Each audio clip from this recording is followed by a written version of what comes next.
Kereta cepat Jakarta-Bandung yang dulu digembar-gemborkan sebagai simbol kemajuan Indonesia, kini justru berubah menjadi pertanyaan besar.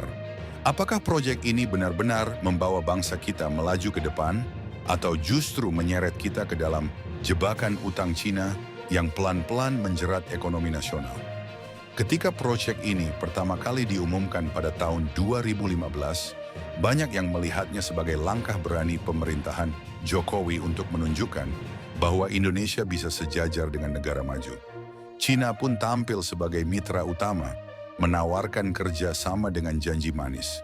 Tanpa jaminan pemerintah, tanpa beban APBN, dan semua akan dibiayai oleh konsorsium bisnis lewat skema BUMN.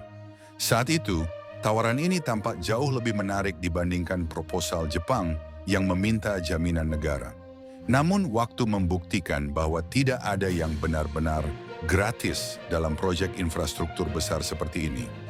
Biaya yang awalnya diperkirakan sekitar 86 triliun rupiah, kini membengkak menjadi lebih dari 113 triliun. Dan ironisnya, pemerintah akhirnya ikut turun tangan, memberikan penyertaan modal negara, dan bahkan menjamin sebagian pinjaman yang diambil dari China Development Bank. Janji tanpa jaminan pemerintah pun berubah menjadi kenyataan yang berbeda.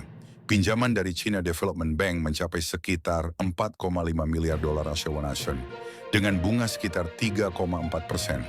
Awalnya masa pinjaman hanya 40 tahun, namun kini sedang direstrukturisasi menjadi 60 tahun.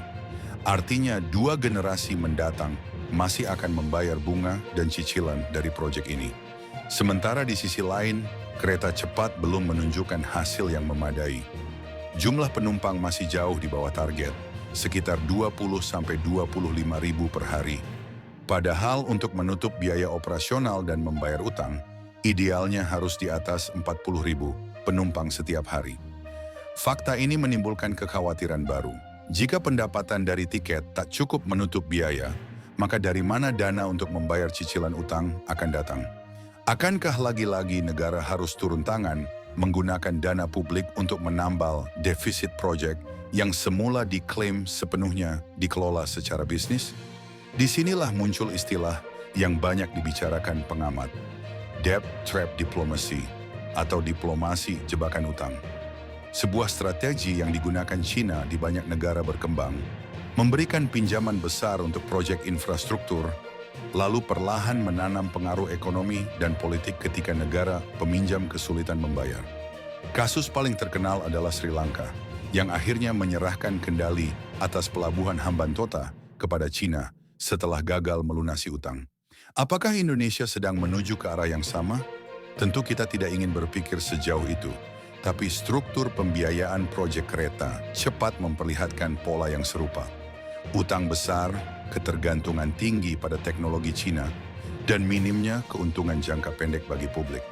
Ketika proyek semacam ini tak segera memberikan manfaat ekonomi nyata, risiko politik dan fiskal akan semakin besar.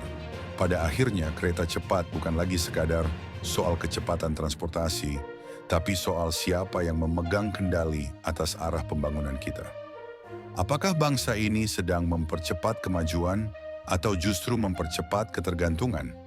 Karena di balik slogan "Melaju untuk Indonesia Maju", ada kenyataan pahit. Sebagian dari kedaulatan ekonomi kita kini tergadaikan oleh utang jangka panjang. Mungkin benar, proyek ini membawa kebanggaan dan prestis. Tapi kebanggaan tanpa kemandirian hanyalah semu. Dan jika akhirnya kita harus membayar mahal untuk proyek yang tidak efisien, maka yang tertinggal bukanlah kemajuan, melainkan beban yang diwariskan pada generasi berikutnya. Jadi apakah Indonesia benar-benar terjebak utang Cina lewat proyek kereta cepat ini? Jawabannya belum tentu, tapi tanda-tandanya jelas mulai tampak. Dan disinilah pentingnya publik terus mengawasi agar proyek yang dibangun atas nama kemajuan tidak berubah menjadi jerat ekonomi yang pelan-pelan menggerogoti kedaulatan bangsa. Bagaimana menurut Anda? Apakah proyek ini pantas disebut sebagai simbol kemajuan atau justru contoh nyata jebakan utang gaya baru dari Cina? Tulis pendapat Anda di kolom komentar. Jangan lupa like, share, dan subscribe agar kita bisa terus mengupas isu-isu besar yang menentukan masa depan negeri ini.